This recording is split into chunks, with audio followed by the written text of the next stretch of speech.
Hi viewers. 1 year అవుతుంది. 2023లోనే హనా రౌహతి అని న్యూజిలాండ్కి చెందినటువంటి ఒక ఎంపీ.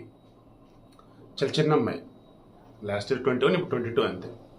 మావోరీ తెగకు చెందినటువంటి పర్సన్. ఓ రకంగా న్యూజిలాండ్లో కొన్ని వందల ఏళ్ళుగా ఉన్నటువంటి వాళ్ళు. వారి దగ్గరికి బ్రిటిష్ వాళ్ళు వచ్చి 1840లో వైతాంగి అని ఒక ఒప్పందం చేసుకొని ఇదిగో మేము వ్యాపారం చేయడానికి వచ్చాం, మీ భూములలో రిమైనింగ్ మేము ఏం చేయమన్నట్టుగా చెప్పి ఒక ఒప్పందం. అయితే ఇప్పుడు ఒక బిల్లు ప్రవేశపెట్టారు న్యూజిలాండ్ పార్లమెంట్. ఏంటంటే ఆ బిల్లు ప్రకారం, ఇప్పుడు కొత్తగా పెట్టిన బిల్లు ప్రకారం న్యూజిలాండ్లో ఉన్న వాళ్ళందరూ కూడా ఈ మావోరీ తెగ వారికి ఉండే రైట్స్ ఏవైతే అవి ఇస్తామన్నట్టు, ఇంకా భూములు వచ్చేసి ఎవరైనా ఇంకేదైనా చేసుకోవచ్చు అన్నట్టు రకరకాలుగా, ఇంకా ఆల్మోస్ట్ ఇది అందరివి అన్నట్టు.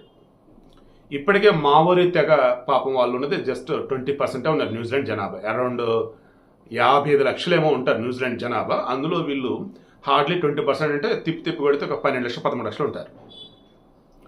ఇప్పటికే వీళ్ళు బాధపడుతున్నది ఏంటి, వీరి జాతి ఆల్మోస్ట్ చాలా తగ్గిపోయినారు. కొన్నాళ్ళైతే ఎండ్ అయిపోయింది.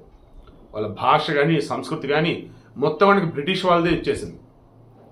వాళ్ళది హక్కా, వారి యొక్క భాష, మరి అది నృత్యమో నాకు తెలియదు. ఆ భాషలో, ఆ సంస్కృతిలో వారు ఈమె ఎంపీ అనే సందర్భంలో చేసినట్టు ఇది మనం అంతా మాట్లాడుకున్నాం.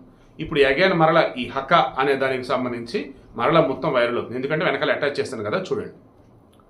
ఆ బిల్లు కాగితాలు చించేసి ఆ మావోరీ భాషలో మాట్లాడుతూ, ఎలాగంటే ఒక యుద్ధంలో కానీ బాహుబలి సినిమా ఉంది కదా, అందులో ప్రభాస్ గారిని మోటివేట్ చేస్తాడు, అలా మోటివేట్ చేసింది. ఇక ఈమెతో పాటు రిమైనింగ్ వాళ్ళు కలిసి ఉన్నారు. వాళ్ళు ఏమంటున్నారంటే మావోరీ తెగని ఖచ్చితంగా కాపాడుకోవాలి, మాకు ఉన్నటువంటి భూమికి సంబంధించిన హక్కులు ఏవైతున్నాయో అవి మావే, అండ్ కొత్త బిల్లులు బాటకు వచ్చి న్యూజిలాండ్లో వచ్చేసి మొత్తం బ్రిటిష్ వాళ్ళు ఇది చేద్దంటే అది అయ్యేది కాదు అన్నట్టుగా వారి యొక్క ఇంటెన్షన్.